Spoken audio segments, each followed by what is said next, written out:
반갑습니다. 안녕하세요. 반갑습니다. 예, 많이 덥죠? 예, 이 더운데 이 열정을 보여주셔서 너무 감사합니다. 정말 오늘 제가 닭 한 마리씩 쏴드리고 싶은데. 예, 중복이라. 그죠? 네, 알겠습니다. 쏘겠습니다, 그럼. 예, 오늘 뭐 끝나고 시간 되시는 분들은 그러면 뭐 간단하게 치맥을 한잔 하고 가셔도 괜찮을 것 같습니다. 제가 쏘겠습니다. 가까운데 예약을 하겠습니다. 저는 대신 술을 못 마셔서 아무튼 오늘 이제 마지막 날이네요, 그렇죠? 더운데 정말 끝까지 오시느라고 고생 많으셨고요. 오늘 이제 마지막으로 사학계획서 전반적인 얘기를 마무리 지을 거고, 그리고 이제 전체적인 얘기 한번 다시 리뷰를 해드리겠습니다. 그리고 저희가 이제 말씀드린 대로 이제 프로그램을 개발을 하고 있다고 했잖아요. 근데 이제 그 프로그램이 지금 이제 몇 가지 문제가 있어서 피지사 연결이랑 뭐 이런 게 문제가 있어서 아직 공식적으로는 지금 오픈을 못 하고 있어요. 그래서 대신해서 여러분들이 지금 쓸 수 있는 지금 그 뒤에 저희가 하나의 템플릿처럼 이렇게 쭉 보여주는 그 비즈니스 모델 있잖아요. 그걸 엑셀로 만들어 놨어요. 그래서 그거를 아까 제 메일 확인을 하느라고, 근데 제 메일 주소 있잖아요. 거기다가 그 비즈니스 모델 엑셀 파일 요청합니다 라고 메일을 주시면 저희가 그 엑셀 파일을 드리겠습니다. 그러면 그 엑셀 파일의 이제 어떤 내용을 쓰는지 그런 내용들을 보실 수가 있을 거예요. 뭐 물론 이제 완벽한 버전은 아니지만 그것도 수정이 되지만 참조는 하실 수 있을 겁니다. 자, 오늘 이제 마지막으로 그 비즈니스 모델 디자인 한 걸 가지고 사업계획서로 나오는 거, 거기에 대해서 이제 최종적으로 말씀을 드리겠습니다. 저희들이 이제 프로그램 개발하고 유사하게 이제 들어가 있어서 전체적인 이제 비즈니스 모델이라는 거,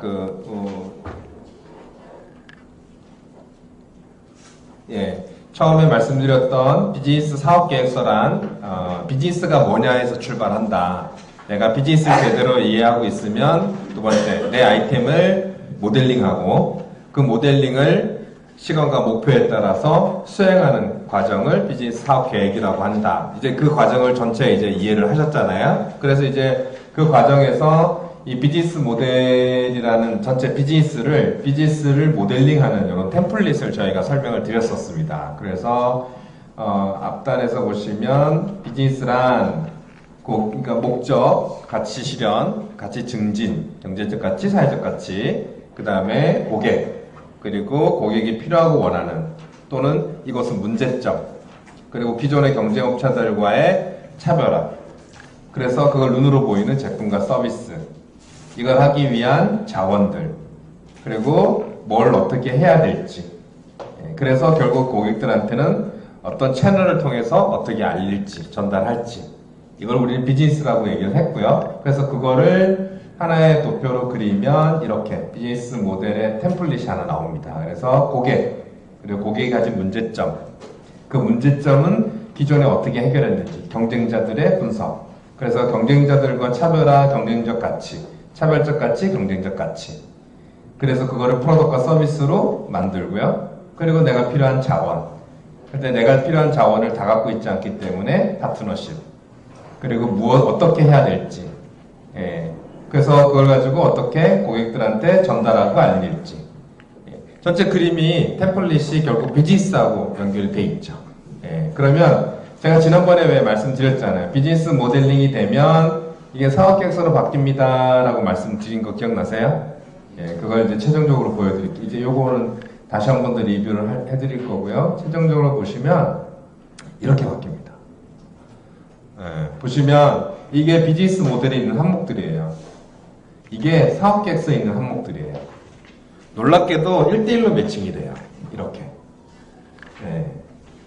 그래서 비즈니스 모델을 정확하게 잘 모델링이 끝나면 결국 거기에는 시간, 그 다음에 목표, 그것만 넣고 결정을 내리시면 이렇게 사업계획서가 자동으로 만들어집니다. 물론 이제 여러분들이 요거 지금 요 화살표에 막 복잡하게 지금 여기 동시에 중복되고 막 이런 것도 있을 수 있지만 원리는 그런 거예요. 그래서 저희 프로그램의 원리도 똑같아요. 비즈니스 모델링이 되면 자동으로 사업계획서가 나오는 원리가 이런 원리 때문에 그런 겁니다. 그래서 어렵게 사업계획서부터 처음부터 뭘 작성하려고 막 하다 보면 쉽지 않은데 모델링이 잘 되면, 비즈니스를 이해하고 모델링이 잘 되면 사업계획서는 이렇게 쉽게 매핑이 된다. 그냥 나중에 이제 사업계획서에 비즈니스 모델 우리 템플릿에다가 툭툭툭 넣어 놓으시고 사업계획서로 그냥 이렇게 카피 앤 페이스트만 하시면 되는 거예요. 그리고 나서 좀 다듬으시면 돼요. 완벽할 수는 없으니까 좀 다듬으시면 돼요. 그런 과정입니다. 그래서 오늘 이제 말씀드릴 거는 각 카테고리 안에 있는 내용들을 지난번에 이제 쑥 훑어봤을 겁니다. 그쵸? 그 내용들을 세세하게 말씀을 드리고, 그리고 실제로 이제 사업계획서 이런 사업계획서도 뭐 물론 매핑된 사업계획서도 있겠지만 진짜 이제 사업계획서 안에 들어가는 스토리 기반에 어떻게 사업계획서가 작성되는지 이 내용으로 이제 마무리를 하도록 하겠습니다. 자, 비즈니스 모델 디자인 다시 한 번 더 이제 설명을 드릴게요. 그러니까 비즈니스를 잘 이해하시면 모델 템플릿은 되게 쉽게 이해할 수 있습니다. 자, 첫 번째 고객. 근데 고객을 무조건 고객이라고 하면 안 되고 그만큼 고객이 있느냐 없느냐도 되게 중요하다. 그러니까 비즈니스적인 생각에서는 사회적 가치도 실현이 중요하고 경제적 가치 실현도 중요하다. 내 고객은 이 사람 한 사람을 위한 나만의 서비스, 이 한 사람, 내 세상의 고객은 한 사람이야. 그것도 나쁜 사업은 아니에요. 그렇죠? 사회적 가치를 100% 끌어올리면. 근데 이제 우리가 비즈니스라는 거는 지난번에 말씀드린 것처럼 지속성, 연속성. 그렇죠? 그러려면 어쨌거나 내 입장에서도 먹고 살아야 되고, 그러려면 경제적 가치와 같이 이루어져야 된다. 그러면 경제적 가치를 창출할 수 있는 기반이 만들어야 되는데, 그거는 결국 시장의 사이즈. 그렇죠? 사이즈, 크기, 얼마나 있느냐. 근데 얼마나 있느냐가 되게 중요하지 않고, 또 하나는 그 사이즈가 어떻게 변하고 있느냐. 그러니까 커지고 있느냐, 작아지고 있느냐, 다른 쪽으로 이동하고 있느냐. 이게 되게 중요한 얘기예요. 그래서 그냥 규모가 이렇습니다 라고 하는 거는 그냥 1차원적인 사고세요. 내가 사업을 할 때, 내 자동차 관련된 가끔씩 이런 분들 이제 오세요. 그러니까 내가 하고자 하는 사업과 전혀 다른 시장을 엄청 크게 갖고 오시는 분들이 가끔 계세요. 사업계획서상에 발표를 하실 때. 무슨 얘기냐면 나는 자동차에 그 한 분 예전에 한 3년 됐어요. 그 R&D 사업계획서를 갖고 오신 3억짜리 R&D 사업계획서를 이제 제출을 하셨는데 이분이 하시는 게 뭐냐면 디젤에 예전에 썼던 거예요. 브란자라는 게 있었어요. 연료 조절하는 거. 기계 혹시 아시는 분은 아실 텐데 지금은 거의 없어졌어요. 기계식, 전자식으로 다 바뀌어서. 근데 이분이 이제 시장 조사를 해봤는데 자동차 시장이 이만큼. 이 자동차 시장이 이렇게 성장하고 있어. 그걸 갖고 오신 거예요. 그러면 똑같이 심사위원들이 딱 봤을 때 자동차 시장이 크니까 이거 잘 될 거다 이런 얘기가 아니라 아니 보세요. 자동차 시장은 이렇게 가지만 또 최첨단화로 되지 않아요? 그러면 이런 시장은 없어지는 시장이잖아요? 라고 이제 되물을 수가 있다는 얘기예요. 그러니까 본인이 생각할 때 정확한 시장이 없을 때는 유사 시장이나 대체 시장이나 이런 걸 보기도 해요. 예를 들어서 뭐 정확하게 내가 계산할 수 없다. 치즈 시장을. 그러면 치즈의 보안이 뭐예요? 그렇죠. 유제품, 뭐 또는 밀크, 그렇죠. 그런 시장을 얘기를 하는 거예요. 그래서 이런 시장과 유사하기 때문에 이런 시장이 커가고 있고 이런 유형이야 라고 제시를 하셔야 돼요. 그리고 진짜 좋은 거는 아까 얘기한 것처럼 여기 보면 이제 텐셈섭이라고 돼 있잖아요. 그래서 치즈 시장은 첫째, 전체 유제품 시장. 그렇죠. 전체는 유제품 시장 안에 그 다음에 또 숙성된 시장, 그 안에 치즈 시장. 뭐 이런 식으로 이제 구성을 할 수가 있어요. 그럼 또 더 내려오면 내가 치즈가 뭐 일반 슬라이스 치즈인지 아니면 뭐 기능성 치즈인지 또는 또 뭐라고 해야 될죠? 뭐 이렇게 그 음식용 치즈인지 직접 먹는 치즈인지에 따라서도 또 더 세분화될 수 있잖아요. 그러니까 보통 시장을 보실 때 그냥 자동차 시장, 뭐 유제품 시장 이렇게 큰 그림을 그리시는 거가 중요한 게 아니라 방금 얘기 드린 거 이게 포인트예요. 시장이 전체 시장과 그 안에 세부 시장 첫 번째 규모, 두 번째 그 시장이 어떻게 돼가고 있는지 커가고 있어요? 줄어들고 있어요? 이렇게 변하고 있어요? 이게 되게 중요하다는 얘기예요. 그러니까 작아지고 있다 하면은 이게 보통 이제 그런 생각 하시죠. 작아지면 좋은 사업일까요? 나쁜 사업일까요? 얘기하면 대부분은 이거 작아지니까 나쁜 사업입니다라고 얘기할 수도 있잖아요. 그렇죠? 예. 근데 꼭 그렇지는 않은 것 같아요. 시장이 작아지는 추세에 보시면 그게 어떤 사업들 보시면 니치가 생기기 시작하거든요. 왜냐하면 작아지기 때문에 사람들이 안 들어와요. 예, 안 들어오다 보니까 이거는 이 사람이 아니면 해줄 수 없는 시장을 갖고 있는 경우가 있어요. 예전에 그 단추하시는 분이 이런 시장을 갖고 있으셨거든요. 지퍼하고 단추하시는 분인데 작업복 쪽에 들어가는 단추와 이 지퍼를 하시는 분인데 일단 작업복을 입는 경우가 많이 줄어들고 있고 개인화 추세가 많아지고 그래서 좀 작아지긴 하지만 그럼으로 해서 경쟁자들도 사라지더라. 그래서 결국 내 수익은 이렇게 다른 지역의 경쟁자까지 커가면서 오히려 시장이 역행하는 그런 경우도 있어요. 실제로는. 그래서 꼭 작아진다고 사업이 나쁘다 이렇게 평가할 수 없다는 겁니다. 근데 당위성은 설명해야 되죠. 당위성. 작아지는데 내가 이 작아지는 시장에서 왜 경쟁력이 있어서 무슨 경쟁력이 있어서 이 시장에서 내가 경쟁력이 우월권을 가지는지에 대한 그런 거는 있으셔야겠죠. 그래서 우선은 시장 내 고객이 존재하는 시장의 규모 얼마냐. 근데 그 규모를 큰 게 아니라 큰 거, 중간 거, 세세한 것까지 나와 직접적인 연관이 있는 것까지 이렇게 구분을 해주셔야 되고요. 두 번째는 규모가 어떻게 돼가고 있느냐. 변화. 올라가느냐, 내려가느냐, 변하고 있느냐. 이렇게 가고 있느냐. 그런 유형입니다. 그렇게 이제 시장을 잡으셔야 돼요. 그래서 그런 시장들의 규모를 알고, 자, 그런 고객들이 무슨 문제가 있어요? 라고 이제 선택을 해야겠죠. 자, 뭘 원하느냐, 뭘 필요로 하느냐는 무슨 문제가 있느냐가 될 수도 있어요. 그러니까 거꾸로 생각하면 무슨 문제가 있기 때문에 이 문제를 해결해 주세요 하고 원하는 거예요. 그렇죠? 그 문제를 해결하고자 하는 게 필요로 하는 거예요. 더워요, 그렇죠? 무척 덥습니다. 더울 때마다 제가 생각나는 한 아이템이, 핫한 아이템이 하나 있어요. 제가 엊그제 우리 직원들한테 하나씩 선물한 아이템인데 지금 여기는 안 보이시네. 올해도 조금 이제 길거리 가보시면 우리 아까는 그 할아버지가 이렇게 들고 다니시던데 아까 제가 서면에 있었는데 할아버지가 이러고 들고 다니시더라고요. 옆에 하나는 부채 들고 하나는 이거 들고. 아 맞아요. 거기 계셨네. 예. 동남아에 들고 가면 장난 아니에요. 그래요? 핫해요? 이렇게 한국 사람 들고 다니면 예. 친구들이 다 그거 뭐냐고 물어보고. 제가 작년에 동남아 들고 갔는데 별로 안 궁금해 안 하던데 이번에 핫했나 보다. 저 선선풍기가 작년에 엄청 컸어요. 재작년까지는 그냥 사람들 아는 사람만 알고 몰랐는데 작년에 엄청나게 컸어요. 근데 작년에 어떤 사고가 한번 발생을 했는데 무슨 사고가 발생했냐면 초등학생들이 선선풍기를 이제 갖고 장난치고 막 심하게 하다가 불이 났어요. 선선풍기가 탔어요. 그래서 화상을 입었거든요. 그게 한 2건인가 3건인가 일어났대요.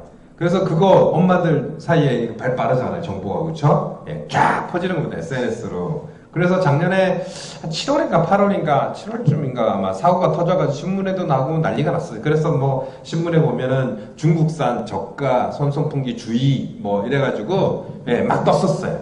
근데 그때 대박을 터뜨리는 업체가 하나 있었어요. 여기 기장에 있어요. 오나인이라고. 혹시 아시는지 모르겠네. 이 업체가 뭘 준비하고 있었냐면요. 방금 똑같은 선선풍기를 이제 기획을 하고 이제 내놓으려고 하고 있는 상황인데 시장에는 점검을 해보니까는 중국산이 가격 저가에 중국산이 얼마냐면 5,000원부터 시작해서 비싸봐야 8,000원, 9,000원이었거든요. 근데 이 친구들의 가격은 시장가가 19,000원이에요. 2배나 높고 3배나 높아요. 그러니까 경쟁력이 별로 없겠죠. 그래서 이 친구들이 경쟁을 이기기 위해서 생각을 해본 게 뭐냐면 좋아, 껍데기나 이런 거는 어쨌거나 우리가 중국을 못 이기니까 중국에서 수입을 하자. 대신 중국 애들이 갖고 있지 않은 걸 찾아보자. 그래서 이제 조사를 했어요. 몇 개월 동안. 처음에는 3월 달에 출시를 하려고 그랬는데 자기네들이 이제 이게 그냥 들어갔다가는 100% 실패하겠다는 걸 안 거예요. 너무 싼 저가의 중국산 제품들이 많아서. 그래서 경쟁력을 이기기 위해서 뭐가 필요할까라고 조사를 해보니까 딱 한 가지가 나오는 거예요. 그게 뭐냐면 중국 제품이 안정성이 하나도 없었대요. 예, 자기네들이 조사를 해보니까 배터리도 뭐 전기의 어떤 전원 장치라든가 이런 부분들이 과열이나 이런 것들에 의해서 분명히 사고가 터질 확률이 높았다는 거예요. 그래서 자기네들은 뭘 했느냐? 무조건 전기 안정 시험 KC 인증을 받는데 시간을 들였어요. 그래서 원래 3월 달에 나와야 될 걸 그거 안정받고 디자인 수정하고 해가지고 7월 달에 이제 출시를 한 겁니다. 근데 그때 마침 방금 얘기한 거예요. 터졌어요. 예, 그러면 사람들이 어떨까요? 안 써. 이게 아니죠. 그쵸? 안전한 거. 그래가지고 이 사람들한테 안전한 거 찾다 보니까 이 업체 제품이 처음으로 우리나라에서 KC 인증을 받은 거예요. 작년에 요걸로 얼마를 벌었냐면 요 선풍기 하나만 가지고 수익이 순수익이 놀라지 마세요. 80억. 작년 2달 동안 2달 동안 번 돈이랍니다. 예, 그 업체가. 그래서 이제 제품이 고객의 문제점을 찾아서 미리 이게 이제 제일 좋은 건 이게 터지고 나서 찾는 거는 조금씩 좀 이제 느릴 수도 있고, 그쵸? 근데 정말 좋은 거는 성견지명이죠. 터지기 전에 찾아서 내놨다는 거는 정말 좋은 건데, 근데 사실은 조금만 생각해 보면 돼요. 예, 고객들이 제품을 살 때 특히 누가 쓰느냐? 초등학생들부터 젊은 친구들. 아까도 얘기했지만 오늘은 이제 50대가 아니라 60대 할아버지가 이렇게, 할아버지 아니다, 아저씨가, 예, 이렇게 하나는 이거 부채를 들고 하나는 선풍기를 들고 이렇게 가시더라고요. 예. 그러니까 요즘은 지금은 이제 뭐 누구나 다 쓸 수 있는데, 어쨌거나, 젊은 층들이 쓰는 데에서 가장 중요한 게 뭘까? 걔네들이 두 가지를 생각했는데, 첫 번째가 디자인, 두 번째가 안전성. 그래서 디자인을 좀 이쁘게 잘 했고, 온라인이라고 한번 찾아보시면 나올 거예요. 그리고 두 번째는 안정성. 고객의 문제, 필요 찾아서 해결. 예, 그 방법입니다. 그래서 문제점을 찾는 거가 됐고, 네, 질문. 우리 이전 거 쓴 사람들은 거의 다 이전 거 썼는데 그게 안 안전하다는 걸 인식했을 것 같아요.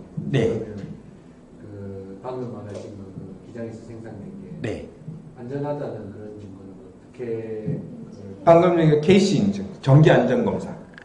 예, 성능 인증을 받으셨어요.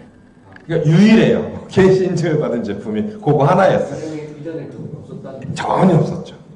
예. 그래서 사람들이 검색을 해서 전기 안전 검사 안전 이것 때문에 소문이 쫙 퍼진 거예요.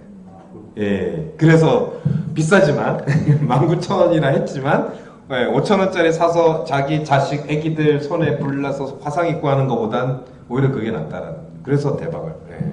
근데 올해는 이제 그 안전 제품들이 되게 많아요, 그렇죠? 그러니까 또 다른 디자인을 생각해야겠죠. 예. 어쨌거나 좋은 질문이십니다.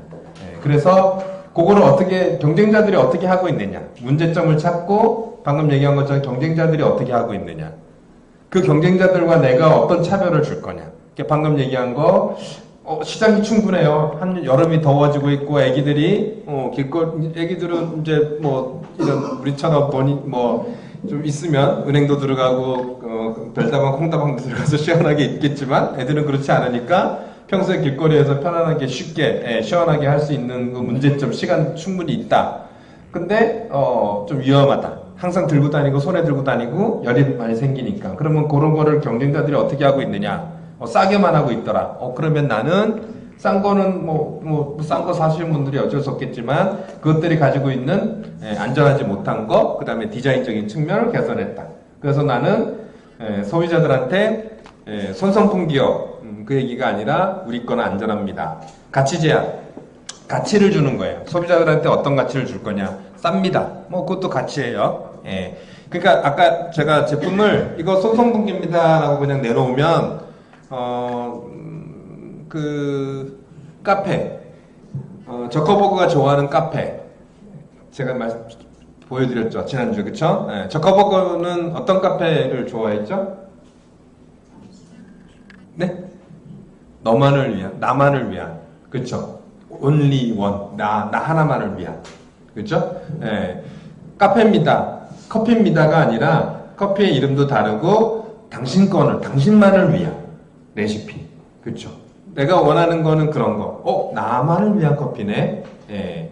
그러니까 머릿속에 소비자들한테 그냥 커피예요. 라떼예요 라고 얘기하는 게 아니라는 겁니다. 여기도 마찬가지로 손선분기예요 라고 얘기하는 게 아니라 우리 건 안전합니다. 제품과 서비스 아무 얘기도 안 하고요. 그냥 안전합니다. 그게 가치예요. 소비자들이 원하는 거는 아까 얘기했던 것처럼 안전한 걸 원하니까.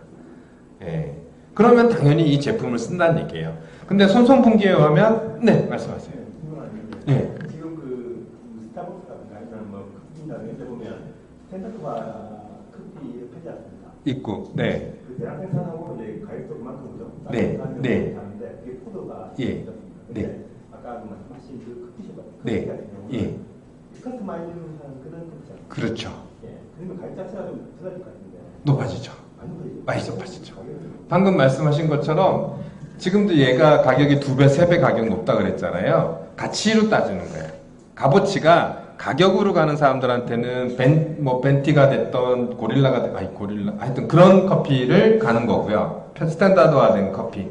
나는 그게 아니야. 나는 얼마를 지불해도 나만의 커피를 원해. 라고 한다면 그거는 값어치가 의미가 없는 거예요. 돈이 의미가 없는 거예요. 예, 방금 말씀드린 것처럼 루이비통이라든가 명품이라는 브랜드에 돈으로 따졌을 때 어저께 뉴스를 보는데 가격 차이가 5배인가 10배가 나는데 옷을 똑같이 성능 시험을 하는데 기능은 별 차이가 없어요. 그 사람들 뭘 보고 사느냐 이거죠. 예. 예? 그렇죠. 그거거든요. 그 브랜드라는 거를 가질 때는 돈을 생각을 안 한다는 거죠. 근데 돈을 먼저 생각하시는 분들은 값어치가 가격에 있다는 거죠. 예. 그래서 이게 얼마가 중요한 게 아니에요.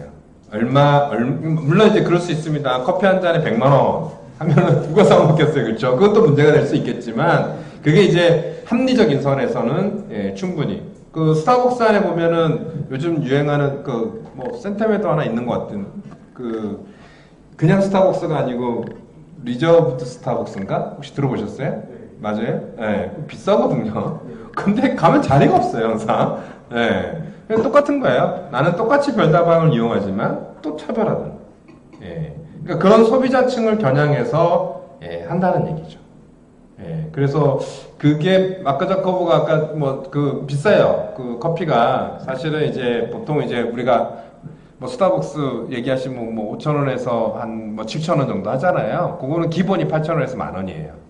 예, 더 비싸요. 근데 그럼에도 불구하고 예, 훨씬 더 잘 팔린다라는 거, 오히려 기다린다라는 거, 예, 그런 거가 좀 다른 가치라고 보시면 돼요. 그래서 그러니까 이 밸류 프로포지션이라고 해서 비즈니스 모델을 다루는 책들이나 이런 데 보시면 이걸 제일 중요하게 생각해요. 가치가 뭐냐에 따라서 가격이 변동이 되고요. 가치가 뭐냐에 따라서 소비자의 선택권이 달라져요. 그리고 가치가 뭐냐에 따라서도 소비자의 형태나 패턴이나 어떤 생각이나 여러 가지 측면에서 다 달라진다고 지금 얘기를 하고 있거든요. 그러니까 제품만 가지고 딱 선택을 하라 그러면 그냥 그 제품을 가지고 사람들이 오지만 내가 이 제품을 가치로 표현을 하면 내가 접근할 수 있는 곳이 달라지게 된다는 거예요. 이게 좀 되게 고차원적인 얘기이기도 하는데 무슨 얘기를 드리고 싶은가 하면 예를 들어서 시중에 이제 물이 있어요. 이 물이 지금 삼다수가 있습니다. 그래서 제가 이제 이걸 이제 제 거로 만들었어요. 제 물이에요. 그래서 길거리 지금 물이 많잖아요. 그러면 제가 이 물을 여러분 물입니다. 새로 만들었어요. 근데 시중에 보니까 뭐 마트 가면 한 뭐 대략 이런 가격들이 한 800원, 1000원 정도 예상돼 있잖아요. 그렇죠? 그러면 나도 물입니다 하고 똑같이 800원, 1000원 정도에 들어가면 이제 소비자들은 어떠냐면 이 물이라는 거를 가지고 소비자가 오는 거예요. 소비자가 옵니다. 물 때문에. 그렇죠? 그래서 뭐 25C를 가든 뭐 GS를 가든 어디를 가든 와서 물을 보고 그 가격대의 물을 선택을 한다라는 거죠. 근데 거꾸로 이건 이제 물이 아니에요. 세상에 없는 물이 뭐 있을까요? 예. 이거 지하수 썼는데 물이 아니라 불로 장생하는 어떤 그런 힘이 있는 그런 약에 가까운 수예요. 그래서 약수예요. 이걸 자꾸 먹으면 오래 살 수 있는 거예요. 근데 가격은 1,500원이에요. 예. 근데 뭐 엄청난 뭐 이런 거를 갖고 있지는 않아요. 그러면 이건 뭐냐면 내가 소비자들이 와서 선택을 할 수도 있겠지만 오히려 소비자한테 거꾸로 이거는 약이야 라고 전달을 할 수가 있다는 거죠. 약이야 약수야 라고. 그러니까 소비자들은 물이라고 생각하면 물로만 접근하기 때문에 물로 선택을 하지만 약수야 약이야 라고 내가 전달을 하면 소비자들은 거꾸로 그것을 찾아서 오는 게 아니라 내가 소비자들의 거꾸로 불러올 수 있다는 얘기예요. 이게 좀 다른 얘기가 될 수 있는데 방금 얘기했던 것처럼 카페에서 커피숍이 단순히 커피입니다 하면 내가 지금 있으면 오시죠. 옵니다. 그렇잖아요. 오잖아요. 근데 마크 저커버그는 이 카페를 어디로 데리고 갔어요? 자기 회사로 들고 들어가잖아요. 그렇죠? 소비자들이 오는 게 아니라 가지고 소비자한테 간 거죠. 사실은 소비자한테 간 거거든요. 예. 그러니까 다른 차원의 서비스나 차별화된 어떤 것들을 주면 소비자들은 그거를 찾으러 오는 게 아니라 거꾸로 우리가 주는 사람이 어디든지 놔도 소비자들한테 접근할 수 있다라는 겁니다. 이게 좀 마케팅적으로 좀 차별화된 전략 중에 하나인데 좀 고차원적인 건데 생각이 다르다는 거죠. 그러니까 새로운 제품이라고 생각하세요. 그러니까 무슨 얘기냐면 내가 이걸 물이다라고 여러분한테 물입니다. 물 사세요라고 하면 저 이상하는데. 예.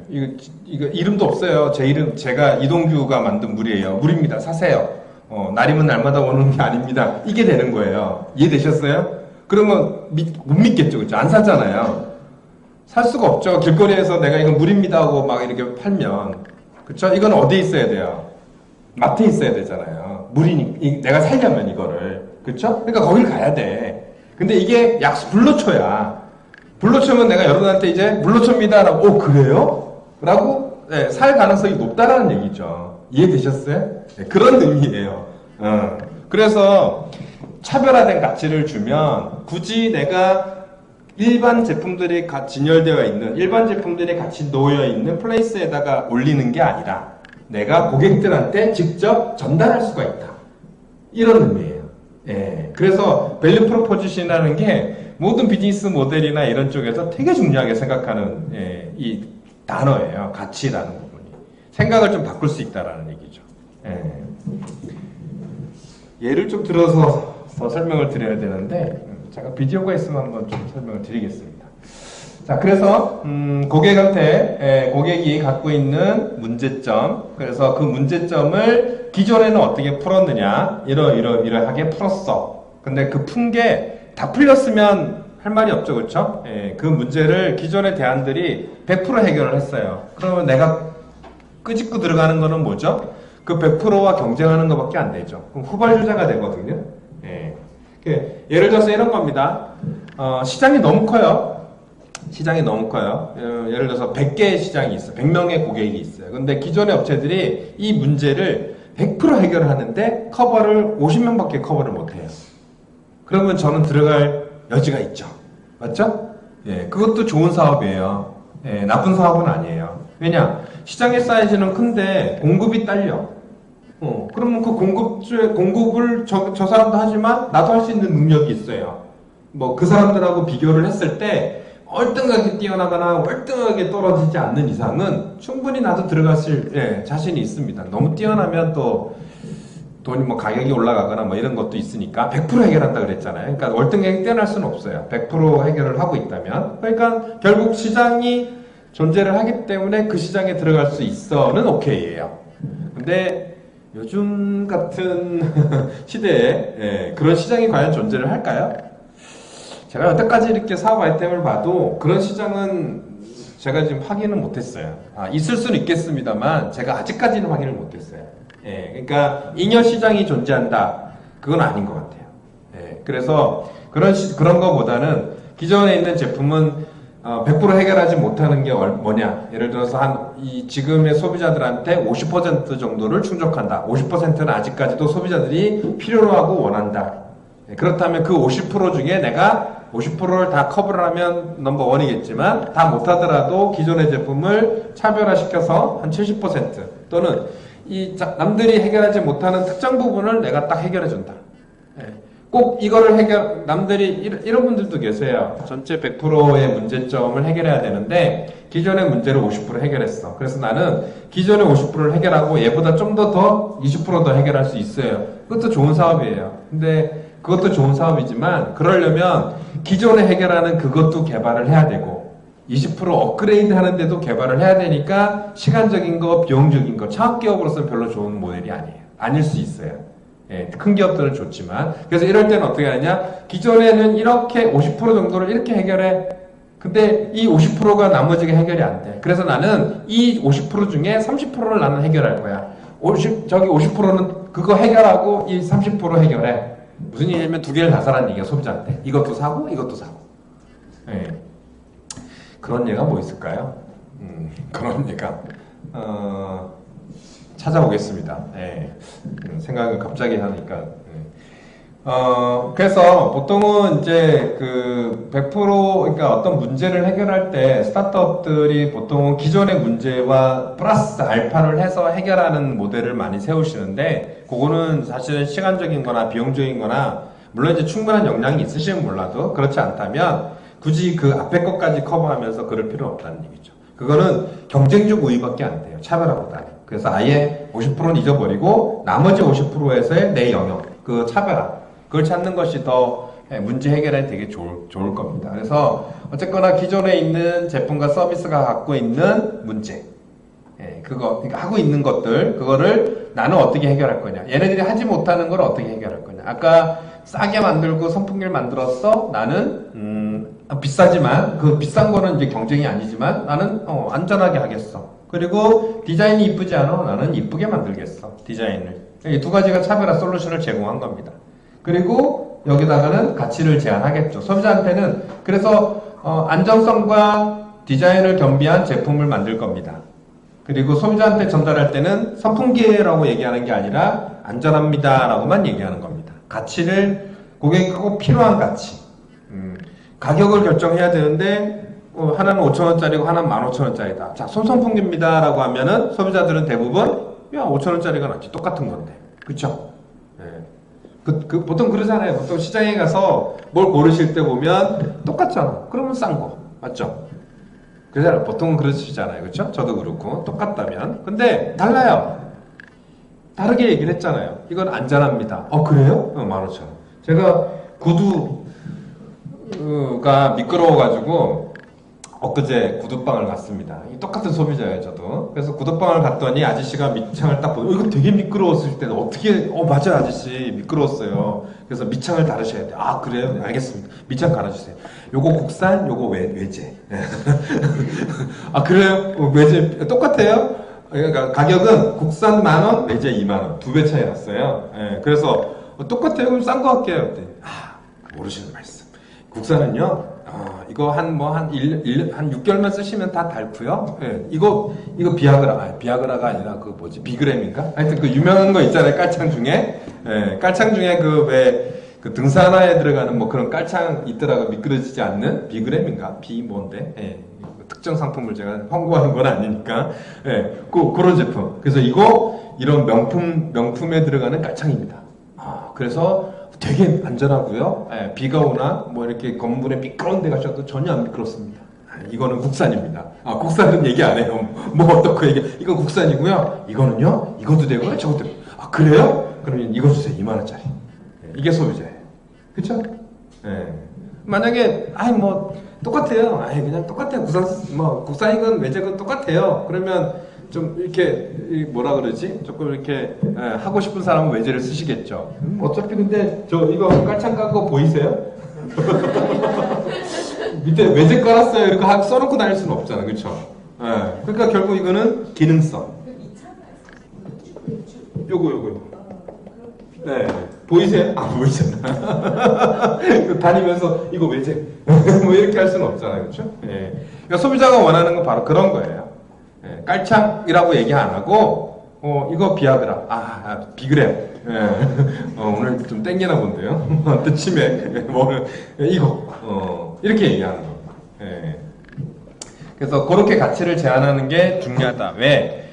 결국은 시장에서는 소비자들이 어떤 제품이나 서비스를 선택을 할 때 똑같은 깔창이라는 걸로 했으면 똑같은 제품으로 보기 때문에 만약 이게 엄청난 경쟁자가 시장을 지배하고 있다. 그러면 머릿속에서는 다른 제품 생각을 안 한다는 거죠. 표준화가 돼 있기 때문에. 지난번에 얘기한 것처럼 종인데 붙이는 거. 그런 포스트잇이 이미 붙어 있다는 얘기예요. 머릿속에서 사람들한테 직원한테도 똑같이 얘기해요. 나가서 포스트잇 사와 그러지. 예. 뭐 어떤 예를 들어서 지금 이제 3M의 포스트잇인데 어디 딴 데서 나오는 거 있나요? 포스트잇이? 다이소 가면 있어요. 국산이 있어요. 근데 그걸 포스트잇이라고 하죠 그냥. 근데 그건 3M 건 아니죠. 아닐 거예요. 근데 저는 그냥 포스트잇 사오라고 그러죠. 예. 그런 거예요. 예. 이미 카테고리가 돼 있으면 다른 제품이나 그러니까 진짜 엄청난 가격 차이, 성능은 똑같은데 가격 차이가 나지 않는 이상은 소비자들은 이미 머릿속에 그 제품으로 인지돼 있다. 예, 그래서 쉽게 바꾸지 못한다. 그래서 쉽게 바꾸려고 한다면 제품이나 서비스의 모델로 바꾸는 게 아니라 다른 가치가 있다라는 걸 알려서 바꿔야 된다. 그래서 제품으로 알리는 게 아니다. 서비스로 알리는 게 아니다. 라는 겁니다. 예.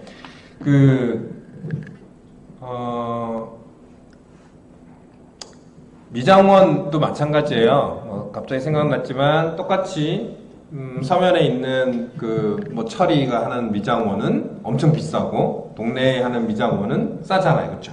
그러면 우리 철이를 미장원 미용실이라고 얘기하는 그냥 이철이라고 얘기하는 겁니다. 왜? 이철이 브랜드니까. 그러면 이 친구는 뭘 만드느냐? 이철이 나가서 어디 가서 상 타고 뭐 나가서 뭐 한 거 자기의 제자들이 또는 자기 이철 안에 있는 미용 디자이너 선생님들이 어디 가서 한 거 그거를 브랜드화 시키는 거죠. 그렇죠? 그래서 소비자들은 이철 그래 그냥 머리 깎는 데가 아니라 유명해 다르게 생각하는 거예요. 다르게 차별화가 돼 있다는 얘기죠. 인지를 다르게 한다는 얘기죠. 그런 부분이 처음에 스타트업들한테 되게 좀 어렵기도 하고 근데 중요한 얘기라 제가 이렇게 말씀을 드립니다. 자, 그래서 가치를 이렇게 제품과 서비스로 설정하고 가치를 제안을 합니다.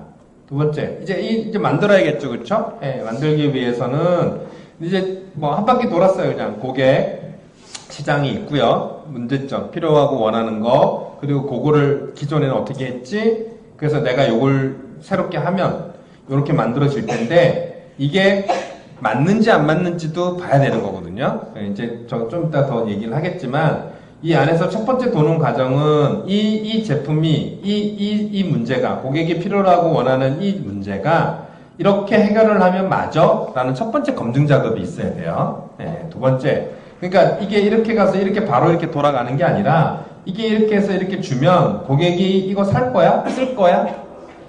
라고 물어봐야 되는 거예요. 그래서 첫 번째는 내가 시장을 조사해서 고객이 필요하고 원해서 기존 시장과 차별화된 모델로 내가 만들었더니 고객들한테 다시 이걸 주면 너 쓸래? 오케이 하면 이것을 만들어가는 과정이 필요한 거고 아니야 나 필요 없어 그런 거 그거 너무 비싸 너 이상한데 다시 만들어 하면 다시 처음부터 이렇게 돌아와야 되는 거예요.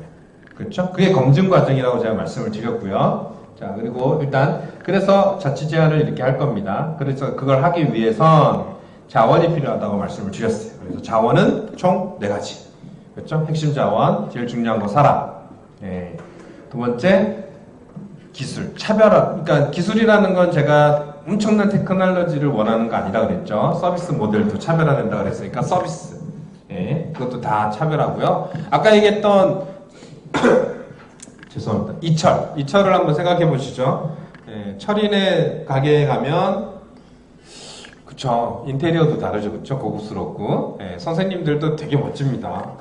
되게 멋져 보여요. 동네 아줌마, 이렇게, 머리 깎으러 왔어요 하면, 김치 먹다 이렇게 나와가지고, 잠깐만 기다려. 이렇게, 오시는 동네가 아니에요. 그쵸?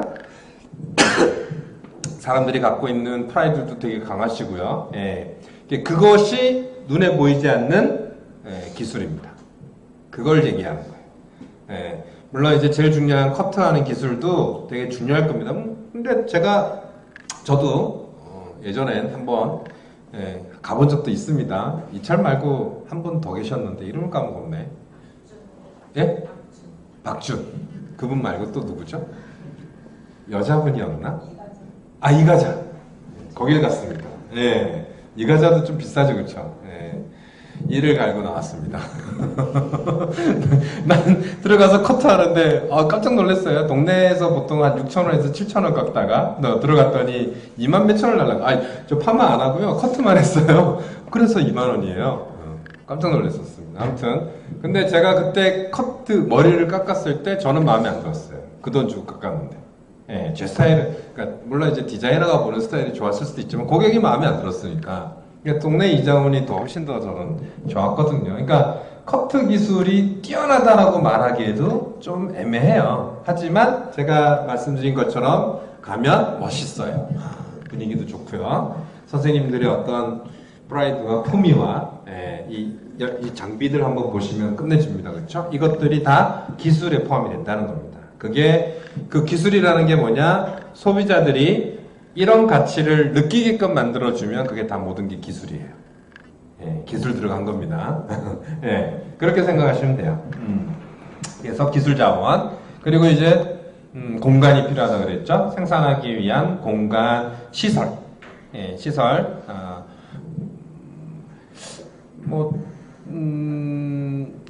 보통 이제 그 사무실 없이 사업을 하시는 분들도 계세요. 인터넷으로 사업하시는 분들 보시면 가끔씩 재택근무를 하시더라고요. 그런데 뭐 그것도 하나 따지면은 재택 안에서 하시는 거니까 한 분이 있으셨어요. 이분이 부평에 사시는 그냥 일반 주부예요, 주부. 예, 그냥 아무것도 몰랐던 주부님이 지금은 대박을 터뜨리셨는데 뭘 하신 분이었냐면 리폼 하시는 분이었어요. 또 이분도 한번 말씀드리겠다. 리폼 하시는 분이에요. 리폼을 어떻게 했냐면 그 블로그에 가보시면 되게 유명하신 분인데 그 커튼 옷 같은 거, 못 쓰는 옷 같은 거 이제 이거 해가지고 드르륵 해서 커튼 만들고 그 다음에 선반 뭐 이렇게 라이너 뭐 이런 거 만드시고 그 다음에 못 쓰는 가구 같은 거 뚝딱뚝딱 해가지고 그거 가지고 뭐 벽에 이제 장식장 만들고 이런 분이셨어요. 그걸 취미로 하셔가지고 그거를 블로그에 올렸더니 사람들이 이거 어떻게 해요? 이래가지고 이제 이제 막 설명을 드렸다가 그 어떤 사람들이 이걸 어떻게 하면 좋아요? 라고 해서 그거 줘보세요 해서 그걸 만들어서 이렇게 보내드렸어요. 그게 사업이 되셨어요. 네, 그래서 집에서 네, 집에서 하루 종일 그것만 합니다. 드르르 쿵쾅쿵쾅. 네. 주부니까 뭐 한 달에 해봐야 얼마나 벌겠어요. 근데 이제 남편이 직장 때려치고 도와주시는데 한 달에 한 억 정도 벌어요. 그걸로 리폼해서 유명해지셨어요. 되게 유명해지셨고 또 한 분은 이분은 진짜 대가다. 이분은 아직도 제가 지금 되게 존경하고 자주 만나는 분인데 이분은 이제 얘기 들어보면 깜짝 놀라실 거예요. 이분도 한 20년 전에 연탄 걸던 평범한 주부였어요. 그냥 영도에 사셨는데 아주 좀 가난하게 사셨대요. 가난하게 사셔서 억척스럽게 사셨는데 하여튼 자기는 이제 맨날 연탄을 가는 게 제일 싫었대요. 새벽에 연탄 꺼질까봐. 그래서 그거 하다가 정말 힘들어가지고 이 부산대학교 뒤쪽에 좀 산 쪽 올라가는데 조그만한 자기 집을 하나 2층짜리 집을 샀대요. 그게 너무 세상에서 제일 기쁜 일이었답니다. 그래서 그 집을 너무 기뻐서 자기가 이제 평소에 소녀 때부터 제일 좋아했던 일이 이런 거 하는 거래요. 하고 꾸미고 하는 거. 그래서 그 집을 혼자서 벽지도 바르고 밖에다가 정원 같은 것도 꾸미고 뭐 완전 화분도 꾸미고 이거를 한 1년 정도 이렇게 따닥따닥 거렸대요. 그랬는데 누가 이렇게 쓱 지나가다가 집이 이쁘다 이러면서 집을 사겠다는 거예요. 그래서 이 양반이 자기가 샀을 때 예를 들어서 5천만 원 했는데 그럼 1억 줘 내가 줄게 그랬더니 덜쩍 사가더래요. 그래서 이거 봐라. 이거 사업 되겠네 하고 그래서 다시 집을 하나 또 그 돈을 가지고 두 채를 사셔서 또 꾸몄대요. 그랬더니 또 팔리더래요. 지금은 저기 명지에 42층짜리 빌딩을 3개를 짓는 사람이 됐습니다. 1,000억짜리 재산가가 됐어요. 15년 만에. 자기의 취미를 가지고 시작을 한 사람이 물론 운도 따르셨을 것 같아요. 근데 자기가 제일 좋아했던 일이었다고 하더라고요. 그래서 한 채 만들어서 한 채 팔고 한 채 만들어서 한 채 팔고 그러니까 처음에 하나 만들어서 팔았더니 2채가 생기고 2채 만들어서 팔았더니 4채가 생기고 4채 만들어서 팔았더니 8채가 생기고 지금은 빌딩이 생기고 이제 그런 겁니다. 그게 저는 이제 사실은 이제 기술이라고 생각을 하고요. 공간이라는 건 꼭 어느 공간에 가서 내가 뭔가를 하는 건 아니고 자기가 생각하는 자기의 사업 아이템을 펼칠 수 있는 거라면 다 공간이 될 수 있어요. 그게 굳이 물리적으로 꼭 여겨야 돼. 또 이런 분들도 계시거든요. 뭐 지금 의리의리하게 뭐 사무실을 또 이렇게 준비하시고 하시는 분들도 계신데 스타트업들은 그게 사실은 필요 없어요. 좋은 곳에서 근무하는 건 누구나 원하지만 스타트업들은 첫 번째 리인하게 가야 되거든요. 돈 적게 들고 우리 여기 센츄리인가? 여기가 맞아요? 센츄리 21인가? 여기서 근무했던 분이 계세요. 한 4, 5년 전에 가서 맨날 같이 라면 먹고 제가 쌀이 떨어져 거기서 밥을 지어 먹었던 선생님들이 계세요. 이제 유아 한글 교육 프로그램을 개발하신 선생님들이었는데 가난해서 거기서 매일 이렇게 밥해서 라면 끓여서 컵라면 해가지고 밥을 드셨던 분들이에요. 그래서 제가 너무너무 안쓰러워가지고 갈 때마다 쌀 20kg짜리 사가지고 가고 라면 한 박스 사가지고 가고 그랬던 분들이 지금은 이제 저 서면 가시면 무슨 밀레니엄 뭐 큰 거 하나 있잖아요, 그쵸? 서면에 혹시 서면 역에 저기 그 전포동 올라가는 길에 보면 쇼핑몰 같은데 그 건너편에 대강선 건너편에 2층을 요만 크기가 한 요거보다는 좀 작겠다. 요 반보다는 좀 큰데 사무실을 다 내셨어요. 예쁘게. 깜짝 놀랐습니다. 2년 만에. 그래서 굳이 그거를 스타트업들 뭐 폼생폼사 하신다고 이렇게 비싼 데서 이렇게 물적 자원을 낭비를 하실 필요는 없어요. 진짜 효율적으로. 필요한 곳에서 집에서 한다고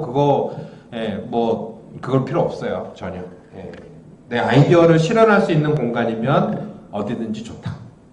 그걸 말씀을 드리고 싶어요. 공간이라고 해서 무조건 있어야 된다는 아닙니다. 그리고 이제 뭐니 해도 돈인데 제일 어려운 돈이죠. 그렇죠? 쩐이 필요합니다.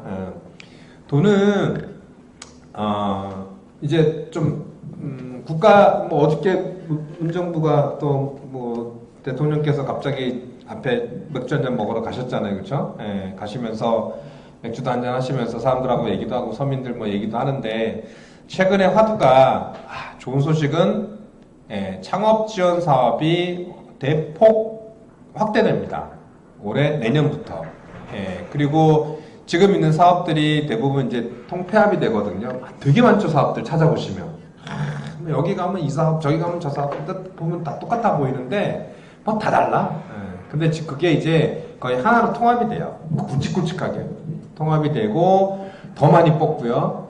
더 많이 지원을 합니다. 그래서 내년부터는 그런 창업 지원 사업들이 이제 커지니까 좀 관심을 많이 가지시면 좋을 것 같아요. 그래서 자금을 자기 주머니에 있는 돈을 물론 안 쓸 수는 없어요. 이거를 안 쓸 수는 없죠. 창업하시는 분한테는. 근데 최소화 시키는 게 제일 중요합니다. 최소. 그러니까 내 돈을 조금만 덜 써야 돼요. 근데 쓰긴 써야 돼요. 너무 안 쓰는 건 좀 말이 안 되지. 어쨌거나 뭐 이런 사람들 정부가 돈 줄 때까지 나 일 안 해. 너 돈만 주면 나 일할 거야. 뭐 이런 생각을 하시는데 이건 아닌 것 같아요. 그렇죠? 그래서 기본적으로 본인이 해서 하다 보면 만들다 보면 그 결과물에 따라서 또 지원을 하거든요. 최근에는 이렇게 생각해 보세요. 예전에는 예비 창업이라는 지원 사업이 참 많았어요.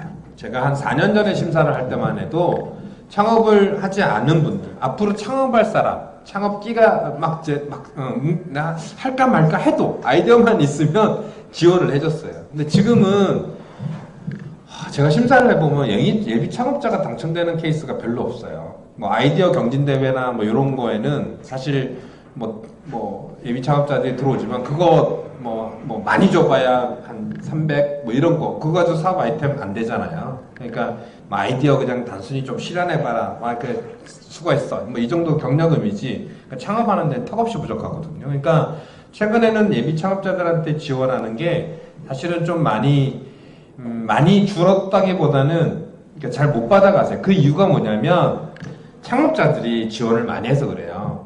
자, 평가위원 입장에서 예비 창업자와 창업자 똑같은 기준으로 평가를 해라 그러면 손이 더 창업자 쪽으로 갈 수밖에 없어요. 왜? 창업자는 실행을 하고 있고 제품을 갖고 와요. 서비스를 보여주고. 그쵸? 근데 예비 창업자는 이제 할 거예요 라고 얘기하고 있다는 거죠.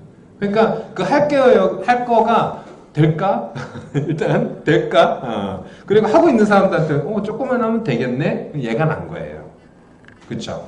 그래서 이게 이제 제가 여기도 얘기를 똑같이 하지만 첫 번째가 문제를 검증하는 단계, 두 번째가 제품과 서비스를 검증하는 단계, 세 번째가 비즈니스 모델을 검증하는 단계, 이 세 단계를 한다고 했잖아요. 그러면 그 세 단계 안에서 창업 지원을 받으려면 최소한 제품과 서비스가 검증된 단계까지는 와야 되는 거예요.